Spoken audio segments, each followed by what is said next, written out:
Graça, paz e alegria. A porção de hoje, recomendada para a leitura da Bíblia em um ano no plano sequencial, é 2 Tessalonicenses, do capítulo 1 ao capítulo 3, a carta toda. Tanto em 1 Tessalonicenses como em 2 Tessalonicenses, nós vemos uma linguagem muito semelhante, o que sugere para os estudiosos que Paulo escreveu a segunda carta pouco tempo depois da primeira carta. A volta do Senhor Jesus é tema central em ambas as cartas. Na primeira carta, há aquela questão envolvendo a volta de Jesus, que alguns estavam preocupados a respeito dos que estavam morrendo na comunidade, achando que eles não iriam participar daquele momento glorioso da volta de Jesus. E Paulo então começa a trabalhar aquela ideia de que os que estão dormindo no Senhor, talvez por fração de segundos antes, mas vão ressuscitar primeiro, participar igualmente com aqueles que estão vivos e serão transformados e seriam arrebatados. Então, Paulo trabalha que não é para se preocupar com essa questão da morte. Jesus ressuscitou e aqueles que creem nele ressuscitarão também. Na segunda carta, o assunto à volta de Jesus também está presente, e Paulo começa a trabalhar essa questão porque alguns estavam deixando seus afazeres comerciais de trabalho por conta da volta de Jesus. E Paulo então vai trabalhar um pouco a respeito disso. Nós já falamos, nós vamos falar daqui a pouquinho a respeito disso, permitindo o Senhor. Tanto na primeira como na segunda carta, fica claro que os crentes de Tessalônica estavam sofrendo perseguições, da mesma forma que Paulo e Silas.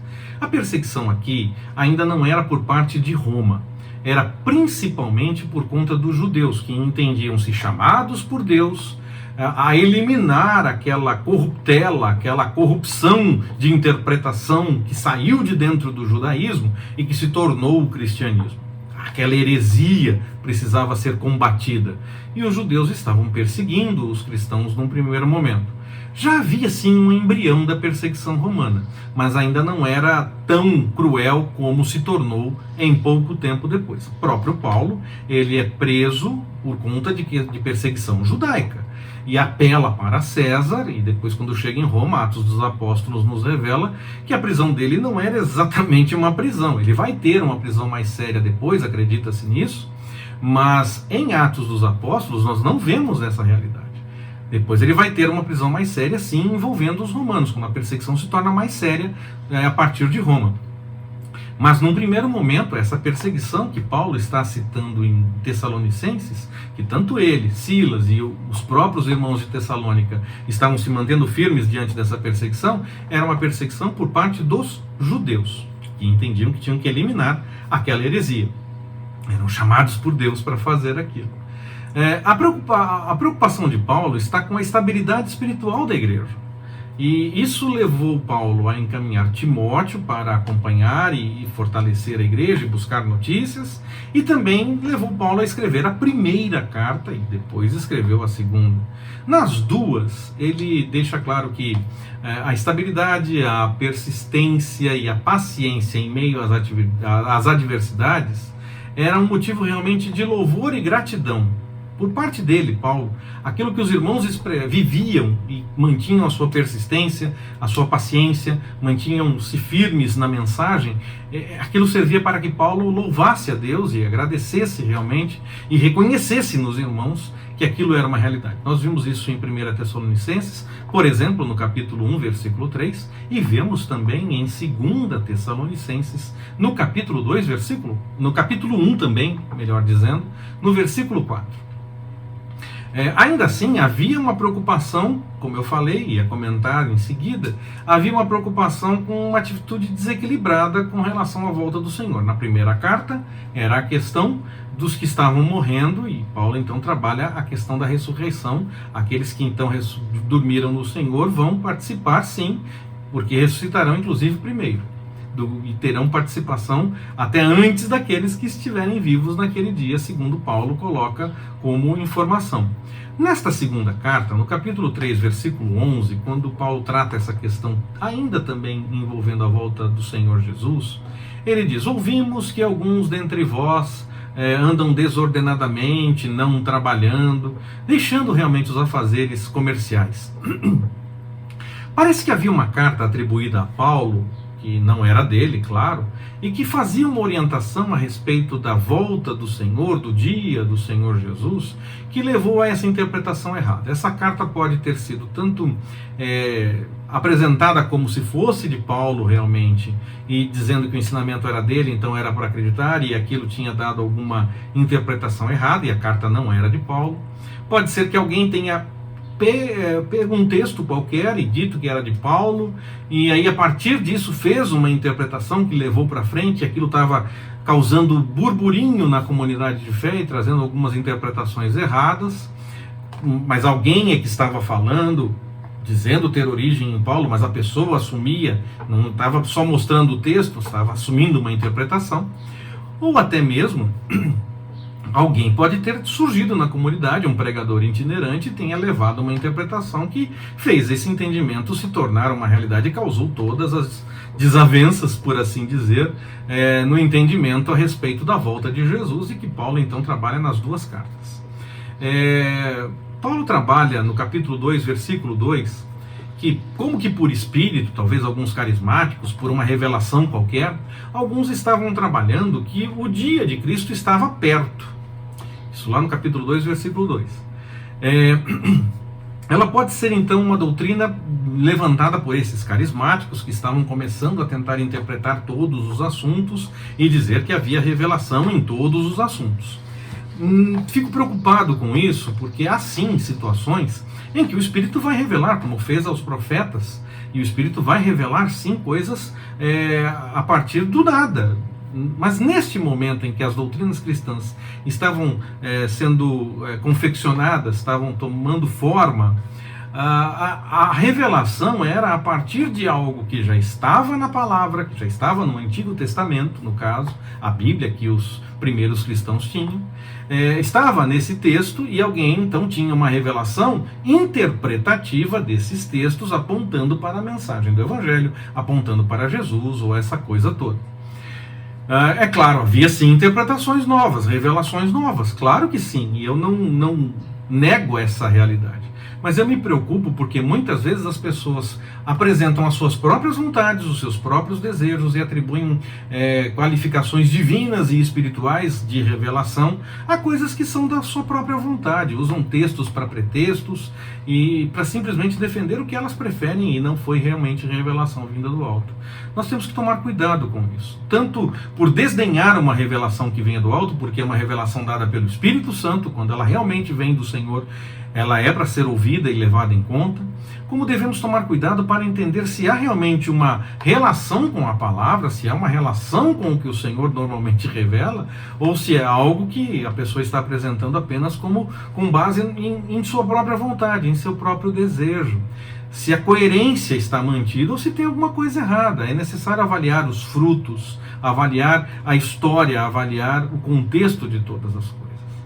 Bom, qualquer que seja a fonte dessa doutrina errada, uma carta direta que era atribuída a Paulo e não era dele, uma pessoa interpretando a partir de um texto que era de Paulo e na verdade não era, ou uma pessoa do zero iniciando esse ensinamento e que causou algum tipo de crise entre os irmãos, que começaram a entender tudo de forma equivocada, ou até mesmo uma outra forma qualquer que possa ter surgido esse ensinamento errado que chegou a Tessalônica e que começou a causar problemas sobre a volta de Jesus. Paulo então escreve, tanto na primeira e principalmente agora na segunda carta, para ressaltar a forma correta de se compreender a volta do Senhor Jesus. Não se devia simplesmente abandonar os outros afazeres, esperando por isso apenas. A ideia era esperar para logo, sim, como é até hoje. Nós esperamos para logo. Eu posso não terminar de gravar esta mensagem. É possível que você não assista ou não ouça essa mensagem até o fim. É possível, pode acontecer. Porque nós esperamos para logo a volta do Senhor Jesus. Mas isso não deve nos fazer parar de fazer as coisas, ficar deitado em berço esplêndido para pensar em algo que nos faz lembrar, por exemplo, do hino nacional brasileiro, e que às vezes as pessoas fazem até piada a respeito disso, de ficar deitado eternamente em berço esplêndido. Não é para ficar assim, não é para ficar simplesmente esperando, é para seguir com a rotina, é para continuar com os afazeres até que esse dia chegue, e viver de tal forma que você participe do lado da vida nesse dia, participe do lado do Senhor nesse dia, mas continua com os seus afazeres normais no dia a dia, não fica simplesmente olhando para o céu esperando a volta do Senhor. Nós seguimos com os afazeres comuns. Duas vezes em 2 Tessalonicenses, no capítulo 2, versículo 15, e no capítulo 3, versículo 6, o apóstolo Paulo apela para a tradição como uma forma de verificação sobre a doutrina que é tida como carismática, essa que é de revelação simplesmente.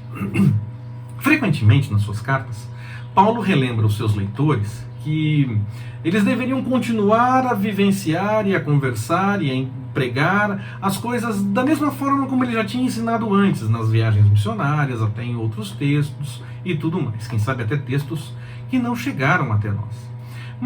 Essas cartas de Tessalonicenses, as duas cartas, possivelmente são os textos mais antigos escritos do Novo Testamento que nós temos. Mesmo que haja outros textos escritos antes, nós não tivemos acesso. Esses podem ser, sim, os primeiros textos escritos por Paulo, na companhia de outras pessoas, escritos por outras pessoas, Paulo ditando e apenas confirmando que era dele, essa coisa toda. E nessas cartas começa então a se desenvolver o corpo de doutrinas cristãs, começa a se definir isso. E aí então Paulo está apelando para que se tome cuidado com essas coisas de revelações que tentam tornar espirituais a interpretação, a forma de ver, de assuntos que na verdade não têm essa ligação. A prioridade da revelação era ela ter como base a própria palavra, o próprio Antigo Testamento nesse caso. Era uma revelação interpretativa de algo que foi dito no passado pelo profeta, que estava na lei ou qualquer outra situação, e que então agora se entendia apontando para Jesus, se entendia que Jesus cumpria aquilo, que aquilo apontava para Jesus. Ou alguma situação como a mensagem chegar aos gentios, e Paulo interpretava essa questão para apontar que já se falava então da igreja naquele momento, mas ainda não se sabia que era isso, era um mistério, e aí chegou o momento em que foi realmente revelado o corpo de Cristo, e essa coisa toda. Então Paulo normalmente diz que é para ter como base algo que já existia, no caso, o texto do Antigo Testamento, a tradição que já existia, e aí então ter sim uma revelação que seria interpretativa, apontando para o que nós temos no Novo Testamento. E Paulo estava então preocupado com aqueles que tinham revelações de qualquer coisa e que tentavam dizer que qualquer coisa era dessa forma e já era uma revelação. Então acredite em mim porque isso é uma revelação e acabou. Pode ser uma revelação, mas quando vem do Senhor, há confirmação. É possível fazer uma testificação de cumprimento. Primeiro caso é esse, a pessoa fala que teve a revelação e não se cumpre, não teve revelação, falou por presunção. Isso já vem desde do Antigo Testamento. Desde o Antigo Testamento se sabe que o profeta que fala e não se cumpre, falou por presunção e não por revelação. Está lá no texto do Antigo Testamento. Mas às vezes as pessoas atribuem espiritualidade a algumas pessoas que não têm as suas profecias cumpridas, as suas revelações cumpridas. E aquilo se esquece, porque surgem tantos outros assuntos e aquilo acaba passando. Nesse ponto nós temos que tomar cuidado, porque não se cumpriu, não veio do Senhor. Falou por presunção, aquele não fala ainda em nome do Senhor, ele precisa se acertar com o Senhor para falar realmente do que venha dele. Nós temos que tomar cuidado, porque sim, pode acontecer esse tipo de revelação, mas nós não podemos aceitar qualquer revelação como se fosse dessa forma. Precisamos tomar cuidado com essa coisa. Paulo trabalhava isso, e nós temos isso muito nos nossos dias também. As pessoas às vezes falam sobre ser quente, ser frio, ser morno, por votar nesse ou naquele candidato, por exemplo. Misericórdia, não tem nada a ver isso. Mas as pessoas falam como se fosse questão espiritual. As pessoas atribuem revelações espirituais à questão de vacina, por exemplo, e aí, porque agora tomou a vacina, então agora tem a marca da besta, porque agora só pode comprar ou vender por causa do passaporte da vacina. Quem é a besta que está no poder? Nós temos uma besta apocalíptica no poder?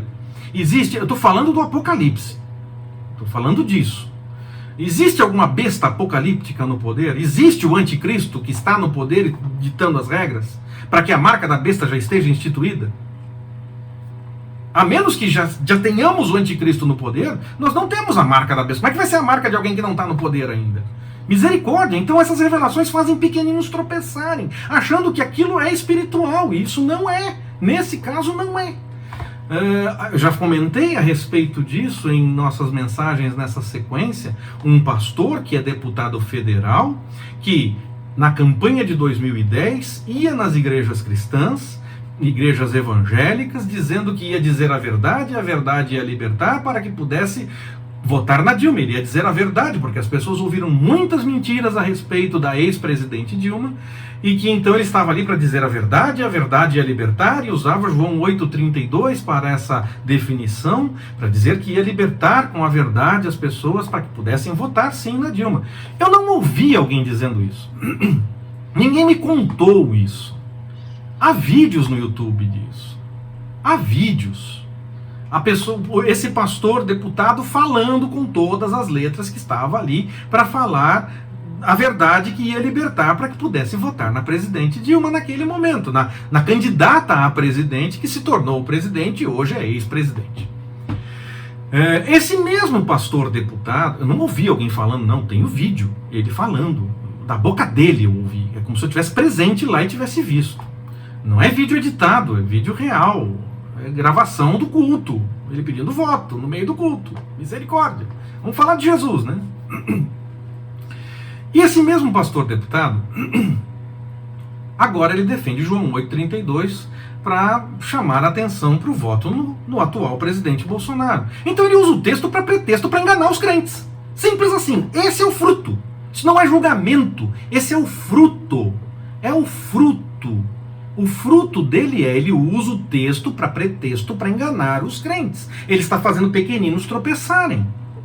Porque os pequeninos passam a achar que isso é espiritual, que a Bíblia está mandando votar nesse ou naquele, que a Bíblia está mandando fazer isso ou aquilo, quando não é a verdade. É necessário tomarmos cuidado com essas espiritualizações de coisas que na verdade não são espirituais. Tentando defender aquele ponto como se fosse espiritual. Paulo está preocupado com isso. As cartas de Paulo mostram essa preocupação, que nós temos que tomar cuidado com isso. O Espírito pode sim revelar. Eu não estou dizendo que não revele. Eu creio nessa revelação. Mas nós temos que ver a coerência dessa revelação. Que revelação é essa que uma hora se atribui a um candidato que dizem que é totalmente diferente que outro candidato, e a mesma revelação, a mesma pessoa usa a mesma revelação para qualquer um dos dois? Que teoricamente são tão diferentes. Então nós temos que tomar cuidado com isso. Esse fruto não é adequado, esse testemunho não é adequado. Nós temos que tomar cuidado com isso, não só nessa questão de política. Claro, quando fala de vacina, às vezes esse assunto é muito mais politizado, parece mais questão de escolher esse ou aquele candidato, quando não é. Mas as pessoas fazem isso. E aí então tem duas interpretações erradas nesse assunto. Uma tentando atribuir questão de revelação espiritual, que é a marca da besta. Temos uma besta no poder. O anticristo está no poder para ter a marca dele já sendo implementada. Não vejo isso. Não estou vendo isso. Ou se atribui como se fosse uma revelação. Que revelação maluca é essa? Nós temos que tomar cuidado com isso, muito cuidado, porque nós não podemos nem deixar de lado, porque é possível sim o Espírito revelar, mas nós temos que observar os frutos e a coerência com a própria palavra. Muitas vezes a pessoa está usando o texto ou a revelação apenas para dizer o que ela quer e não o que realmente é revelação de fato. Precisamos tomar cuidado com isso. Paulo ora nessa carta para que o próprio Deus cumpra o seu propósito na vida daquelas pessoas de Tessalônica e confirma o bom testemunho que eles apresentavam já. Ele confirma que o nome de Jesus será glorificado neles por conta desse testemunho, e tem sido a forma que o Evangelho tem chegado a outras pessoas por conta do testemunho deles. Da mesma forma, nós esperamos o cumprimento do Senhor em nossa vida. e devemos dar testemunho dessa palavra, viver o que nós pregamos e dizemos que é a verdade, aplicando a vontade do Senhor nas coisas que nós vivemos. Não aceitando aquela coisa de, mas se não fizer assim não tem jeito. Tem sim, eu creio no Deus do impossível, eu vou fazer do jeito que Deus mandar fazer, e não de qualquer jeitinho. Eu vou fazer do jeito que é a revelação, eu vou fazer do jeito que obedece corretamente, porque é tudo para a glória do Senhor. Uma linha interpretativa a respeito de quem impede a manifestação do anticristo é que o Espírito Santo tenha que ser retirado, por assim dizer. Esse é o entendimento de muitos, e acredita-se que esse momento é o momento da ressurreição dos mortos e transformação e arrebatamento dos vivos. E aí nesse momento o Senhor volta a tratar com os judeus a partir da lei, e a manifestação do Espírito Santo volta a ser como era no Antigo Testamento, com apenas lampejos, com alguns momentos como era, e não mais como já está sendo hoje desde o Pentecostes, uma manifestação em toda a carne, o tempo que o Senhor então entende que deve se manifestar. Eu entendo que essa ideia sim faz sentido, mas eu insisto que eu vejo assim porque o assunto parece se encaixar. Parece que a explicação se encaixa. No entanto, se a explicação for outra, eu não estou preocupado em ter razão na forma como eu interpreto os eventos que vão acontecer. Eu quero viver de acordo com a vontade do Senhor, para que eu possa participar daqueles eventos quando eles acontecerem, quer seja ressuscitando, quer seja sendo transformado e arrebatado. Eu quero viver de tal forma que eu participe do lado do Senhor quando esses eventos acontecerem. Para mim, isso sim é importante. Ainda que eu tenha a minha interpretação do que eu espero que aconteça, como eu acho que as coisas vão acontecer, se acontecer de outra forma, eu creio que o Senhor pode manifestar como Ele quiser, e não do jeito que eu quero. Ainda que seja diferente. O que está revelado, a mensagem do Evangelho, como viver a vida de santidade, tomar cuidado com as coisas no trato comercial, com cuidado com o ser humano, o amar o próximo como a si mesmo, viver de acordo com a vontade do Senhor, esperar realmente as coisas de acordo com o que o Senhor revela, fazer a vontade do Senhor e viver dessa forma. Isso está revelado. Essas coisas servem para nós, para nos orientar, está conosco. Mas o que não está revelado, como realmente os eventos vão acontecer, não se diz com todas as letras os detalhes dos acontecimentos dos eventos. Se diz o geral desses acontecimentos, que eles vão acontecer. Agora, os detalhes como eles vão realmente acontecer, isso, como diz Deuteronômio 29, pertence ao Senhor, porque não está revelado os detalhes dos acontecimentos. Está revelado que vai acontecer, mas os detalhes estão com o Senhor. E nós então aceitamos por fé e seguimos e prosseguimos em conhecer ao Senhor, como diz Oséias, aguardando pela manifestação dele. Eu não estou preocupado em ter razão na minha linha interpretativa de como os eventos vão se dar. Uma coisa que eu tenho certeza é que os eventos vão acontecer. Como serão os detalhes do acontecimento, pertence ao Senhor. Eu não preciso ter razão na forma como vai acontecer. Eu sei que eu tenho razão que os eventos vão acontecer. Agora, como serão os detalhes, eu não preciso me preocupar com isso, ainda que tenha uma linha que pareça fazer mais sentido para mim, que encaixe mais os eventos para mim. Mas não é o mais importante. Eu quero viver de tal forma que eu participe daquele evento, porque o evento vai acontecer. Qualquer que seja o desdobramento, se for de um jeito ou de outro, no meio da semana, o arrebatamento vai ser antes de começar a última semana de Daniel, no meio, no final, vai acontecer. Se vai ser antes, no meio ou no final, eu não sei. Eu acredito que seja antes, mas vai acontecer, independente de em que momento venha a acontecer, vai acontecer. Então o mais importante é viver de tal forma que eu possa estar participando daqueles eventos do lado do Senhor. Esse é o meu entendimento. É assim que eu oriento as pessoas, ainda que haja uma forma de se interpretar que pareça fazer mais sentido. Se for de outro jeito, amém, eu quero estar lá. A inconsequência de muitos seres humanos que acabam tendo um grande descaso com a palavra do Senhor faz com que o Senhor permita algumas situações em que o maligno esteja operando o engano. Quando as pessoas dizem, mas por que Deus permite isso? É por nossa causa. É porque nós somos inconsequentes, nós somos inconsistentes em viver de acordo com a vontade do Senhor. É por nossa causa enquanto seres humanos, não nossa causa aqueles que já creem no Senhor. Esses estão buscando viver de acordo com a vontade do Senhor. Estão tentando fugir dessa inconsequência, mas ainda assim podem ser acometidos por ela. E nós devemos sempre buscar a vontade do Senhor e nos acertar quando houver necessidade disso. Mas nós temos que observar que, na verdade, o Senhor permite a operação do maligno através do engano porque nós somos inconsequentes. Porque nós mesmos, seres humanos, muitas vezes nos afastamos das coisas do Senhor e buscamos a nossa vontade tentando transformar em vontade do Senhor. Nós temos que tomar cuidado com isso.